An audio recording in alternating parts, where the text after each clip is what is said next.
think it's locked this way. There we go. Do you want me to put that on it? Yeah, this is on YouTube.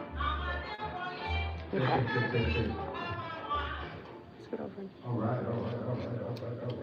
Frame it. Cool. All right, man. Appreciate you coming all the way down to Memphis, Tennessee. Kick it with us. Yes, sir. In the snow. You know what I mean? Yeah. Yes, sir. Yes, sir. So for the people who have not had a chance to meet you, you want to break down who you are, what you're doing, a little bit about how we met, and then we can get into the specific coffee we're collaborating on, do any questions, and then we'll get into the tasting of the coffees. For sure. All right, bro. Yep, thank you. Yep. It's a pleasure to be here. My name is CDB and the founder of Kenyan Walking Producers across East Africa to help them export their coffee to the US. We are based in the US and in Kenya. We are now expanding to few other African countries, Tanzania, Ethiopia. And we're happy to be here. I'm happy to be here because my brother here is doing something amazing with the community here in Memphis. And that's how we met. I saw what he was doing, and it's something that we all need to do in coffee, to bring the community together, to try to help us know what coffee is all about. It's not just about drinking a cup of coffee. There's a story behind each coffee. It comes from a farmer they took their time to produce this beautiful taste that we enjoy.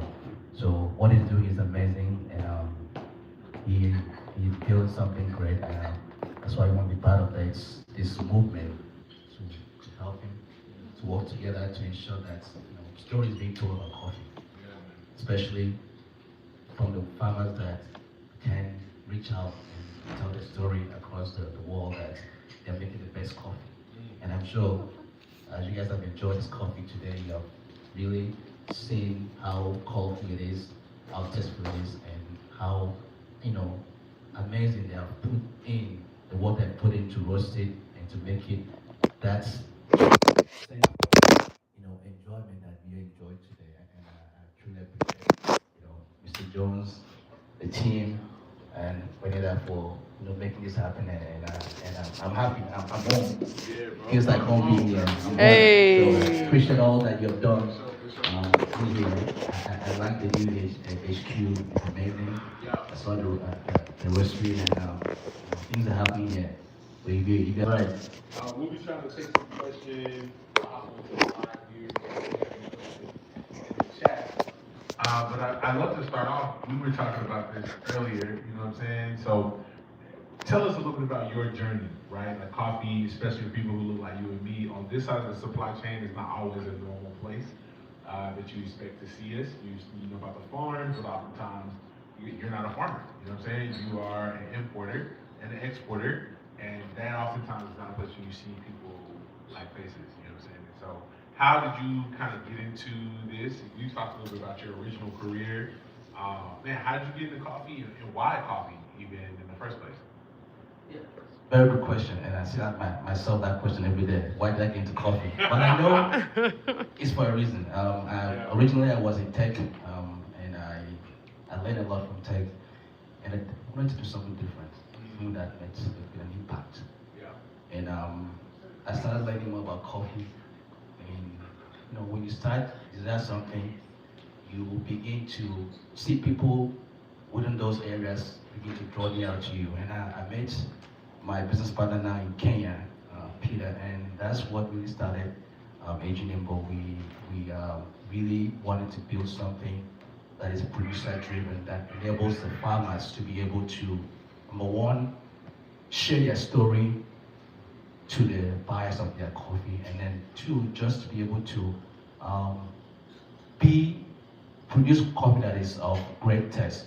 Because sometimes coffee is a very different commodity, and the way it's being sold is sold in a very different level. We have specific coffee and we have commodity coffee.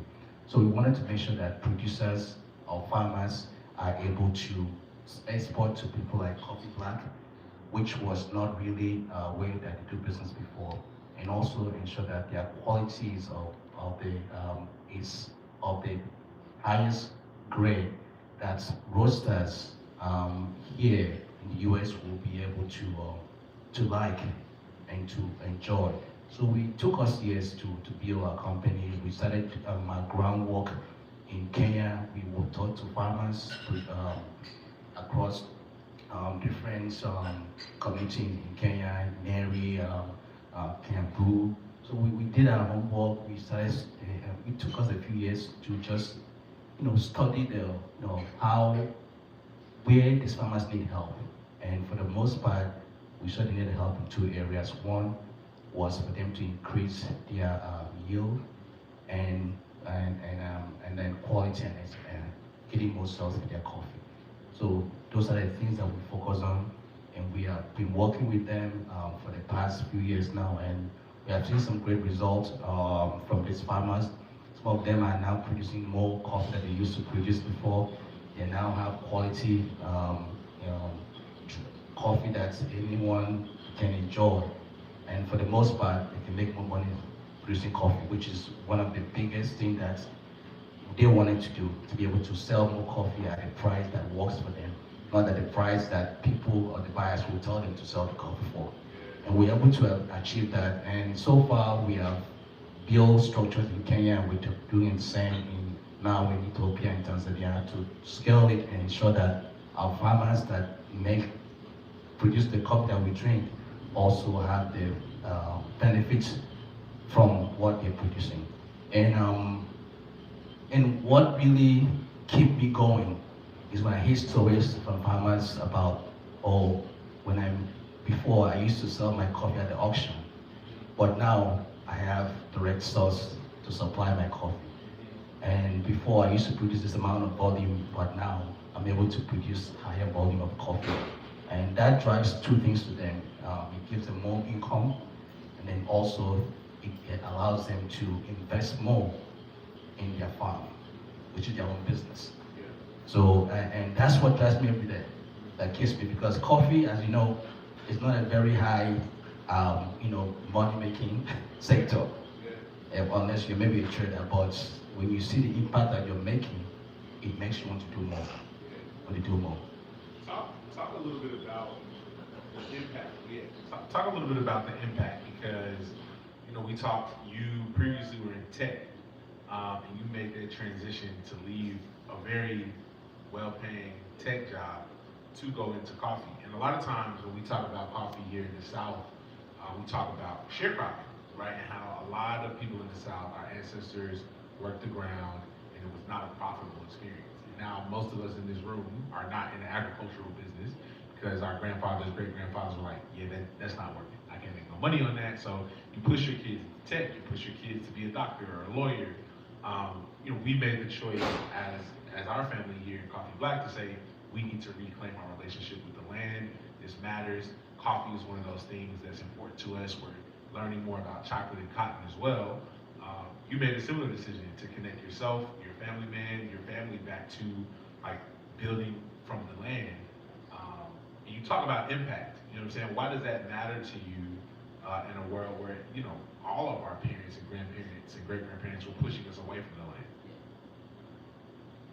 So two things, right? Impact is not about, it's about a few areas, right? What would you leave behind once you can say go to work anymore? You're gonna leave behind just your children with maybe resources to survive, or would you have someone mention that, okay, while he was up and going, here's what I was able to achieve from him. And why I say that is because, example in Kenya, if you have a farmer that can say, because of Ejinimbo, I'm now able to send my child to school. I'm now able to pay for my house, my rent. I'm now able to enjoy the resources that I was not able to enjoy before, because I've been able to gain that exposure. I've been able to receive help that I need to survive. Because it's not just about you being able to generate revenue. It's about you helping other people also grow. And that's the impact that I want to make. How can I help farmer? Because they're the business people too. They might not see it that way. That's the business, but as a business, you need to invest and then supply and make money and reinvest again. So if I can help that farmer grow his business or her business, then it will then transition for them to then help their own children be the same way. Most farmers are now maybe leaving their farm because of lack of, resources or revenue to be able to continue on. And what we are trying to do is we're trying to ensure that even if you are at the age of, leaving, your children will see the benefit of starting from where you stopped. Because if we have the aging generation now in coffee leaving their farms and their children are in the city, not continuing on with the business, then our coffee might not be coming in a way that we want it to come. It might be more expensive. For example, Kenyan coffee is one of our partner producers. He was an engineer too. Used to be in Kenya, in Nairobi, in the city, but he came back to his roots. Now he owns a cooperative with over 200 farmers. And we have been working with him. He's grown. He has increased his output. He's increased his quality. He's improved his quality, and now he's expanding. So those are the kind of impacts that we want to make. Create a life-changing impact that can impact not just one generation, but multiple generations to come. That's beautiful, man. That's beautiful. I have so many questions. I know we have limited time today, and we got to get into tasting the coffees. But this coffee is sold out, so it was one of the favorite coffees that we carried this year. We're excited to carry it again next year. I guess my question that I had for you all was, as you all are thinking about what you're doing, you're pushing maybe some experimental coffees, you're also looking to do some more traditional coffees. Like, what does success look like for you, specifically as like a supply chain based business, right? Like, what does success look like? And if people have to walk away with one thing and how they could support that success, what would you say that would be? Yeah, that's a very good question. I'm gonna think about that one. Yeah. Success, it is a big word, success, because success can be different, right? Business can be successful, but your partners might not be. We want a success that everyone can succeed together. For example, if we succeed as engineering, but we want Coffee Battle to succeed as well. We want our other partners to succeed as well. So I see success as a collaborative effort that enables us company, which is engineering, our producers, and also our partners to succeed. Because when we grow together, that's when we can all benefit together. It's not just a one-man thing, a one company thing. Is a collaborative effort. So that's how I see success. If I just succeed now and my partner don't succeed, so it doesn't really do us much benefit.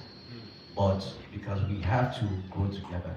And success is a collective effort, and I believe that as we work together to produce, coffee that is great, coffee that enables roasters as a coffee plant to be able to support their own customers and enjoy that sweet taste, enjoy that story. We believe that as success comes with everybody, even the customers can come back and say, oh, I love this coffee, I want to get more. And can I come back and say, oh, this coffee is very interesting, I want to buy more. And then the producer can say, oh, I need to produce more. So that's chain of success is what we're looking for.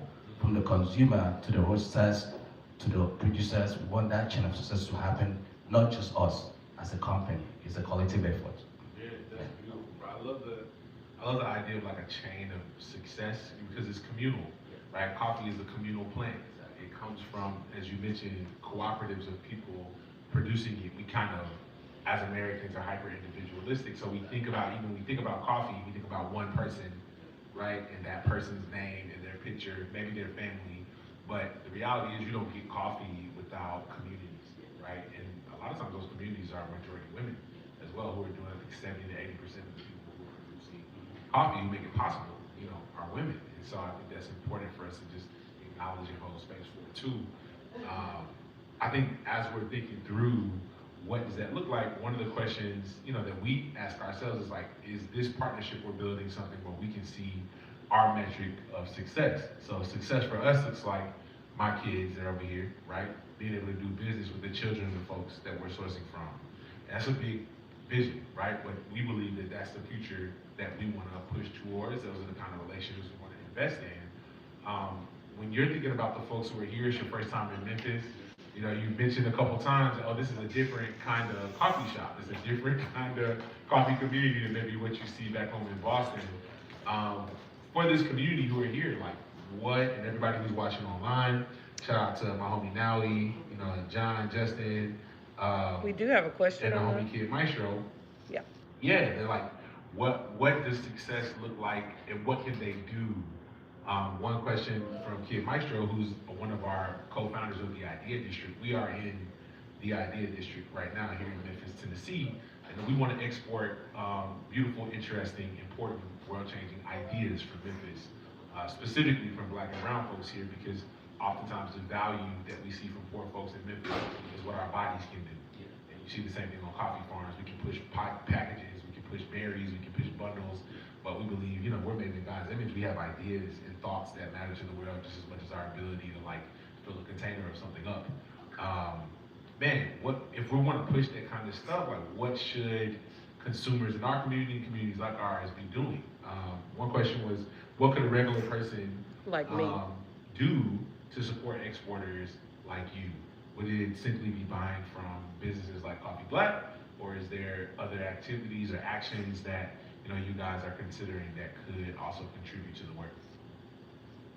Yeah, that's a very good question, and I believe it's two ways to help support drive that success. And one is, you mentioned already, buying from coffee roasters that have a vision of growing their network, not just by just working directly with the producers, by helping them, supporting them all the way through. And that's what Coffee Black is doing.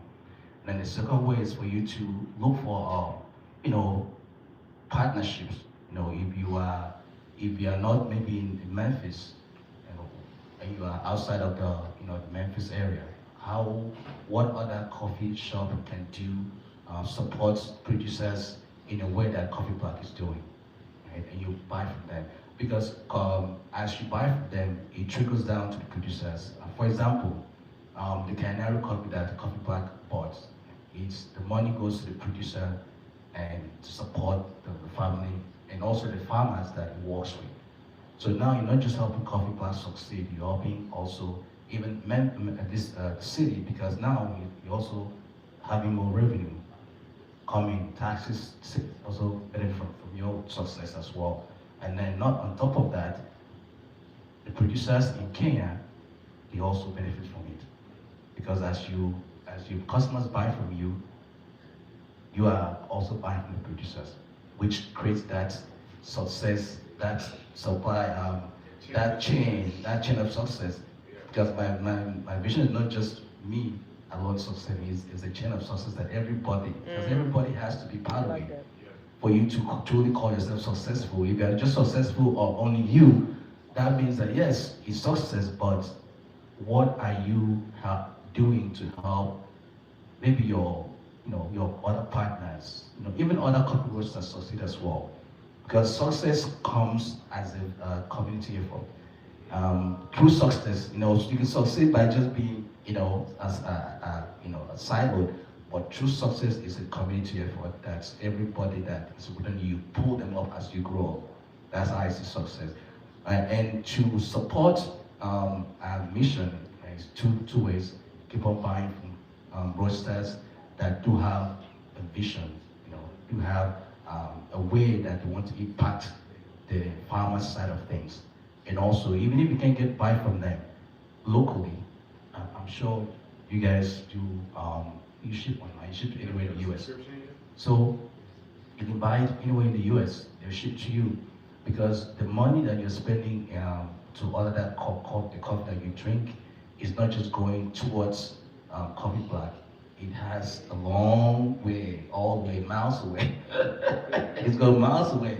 Also help producers in East Africa and other countries that he's sourcing from. So I believe true success is you helping brands like Coffee Black that are doing something great with the community. I came in here and it's different vibe. You know, not I'm not used to this kind of vibe. Everybody's friendly. It's like a family here, and I'm happy that I was able to come here and to see what Coffee Black is doing, and I believe that there's a movement here that we'll have to support. And even if you're not in Memphis, find a way to go to Coffee Black and check out what they're doing. You will not be, you'll be surprised and you'll see that there's the work that has been put in here to build something great. It's not your traditional coffee shop. It's a family gathering. It's a community that is growing. They have 2 locations already, and I'm sure that next time I come here, it'll be probably 5. So let's keep growing. Yeah, let's keep growing. Thank you so much.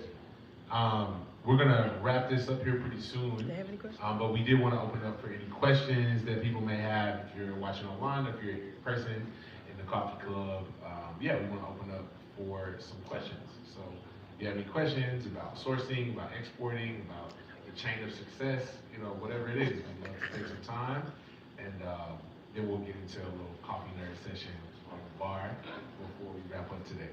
So yeah, are there any questions?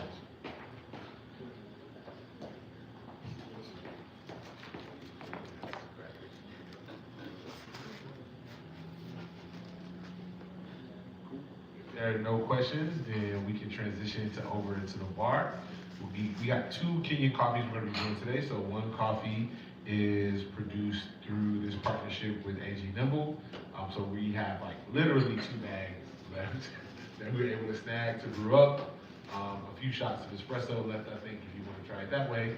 And then we have another Kenyan coffee, a washed Kenyan coffee from Soullight Coffee, who's our other partner in Kenya. Peter and the Curia family have been here as well, which is exciting, man. That's Seeing so more cool. people be able Yeah. to make this connection from Memphis. That's We say good. from the motherland to Memphis to the world. You know what I'm saying? And I think that seeing that happen in real time is really dope. So yeah. Oh, we have one question here online. What are the challenges you still face in the supply chain? And we talked a little bit, you know what I mean, about the challenge of being, you know, an African descended person who's trying to actually own something in the supply chain. You mentioned, I don't know how, you know, I don't know how, I won't get you in trouble. This stuff gets kind of gangster after a while.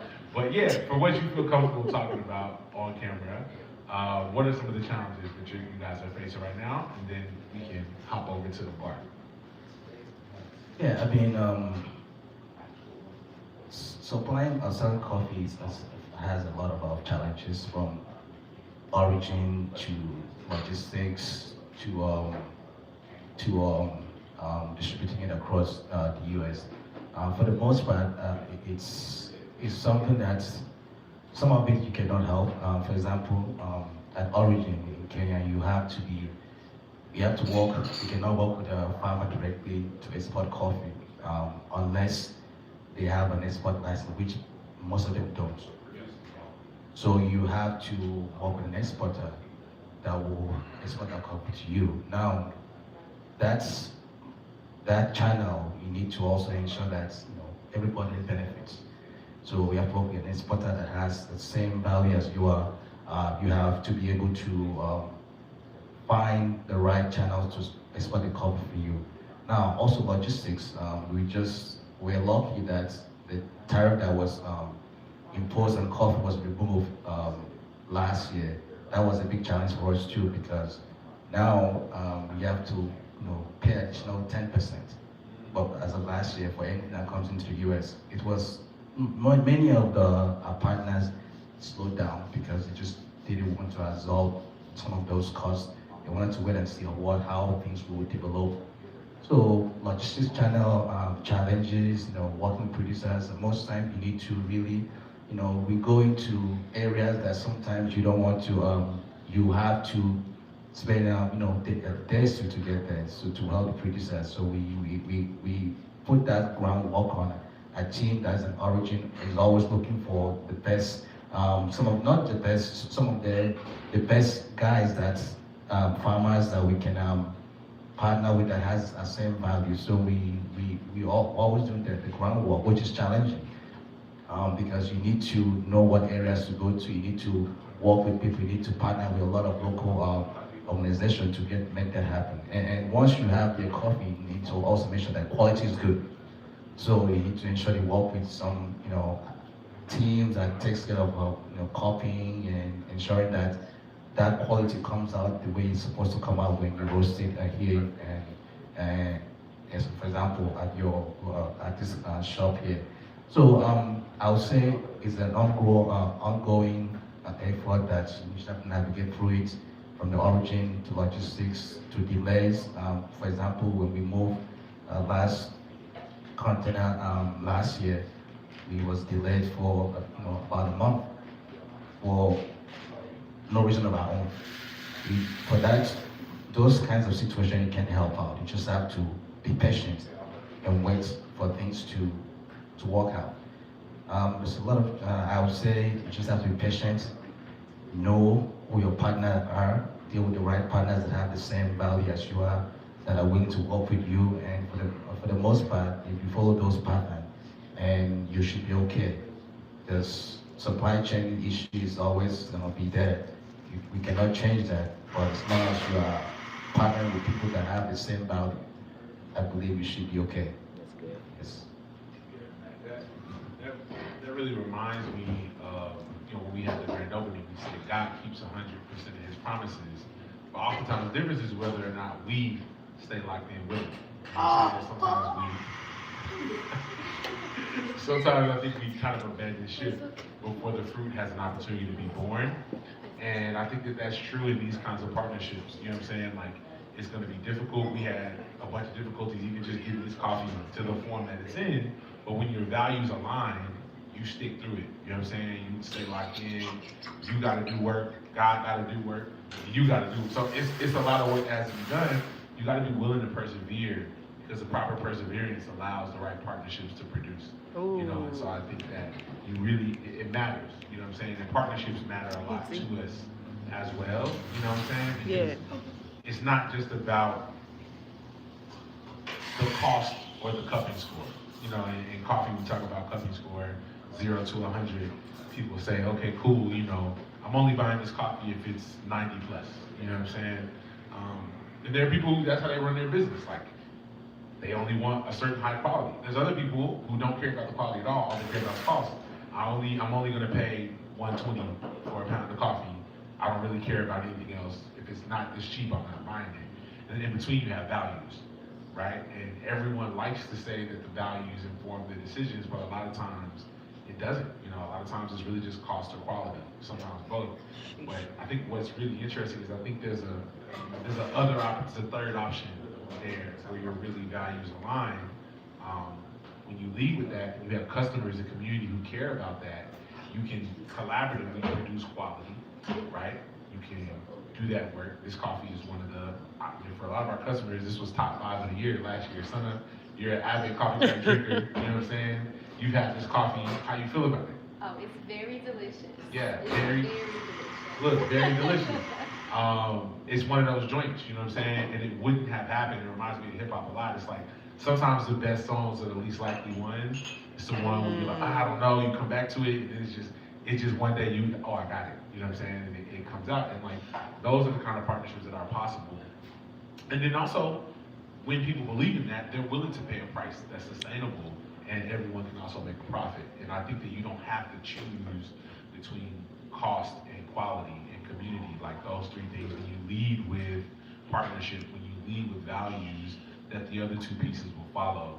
And I think that that's the kind of partnership that matter to us. I know that matters to y'all, and it matters to the folks who are in this room. You know, and I think that this can be the new normal if we're willing to build it, if we're willing to take that chance to persevere with each other. This building we're sitting in was 12 months past deadline. You know, I was given the TED Talk in 2024. The building was supposed to be open when we had a barista exchange.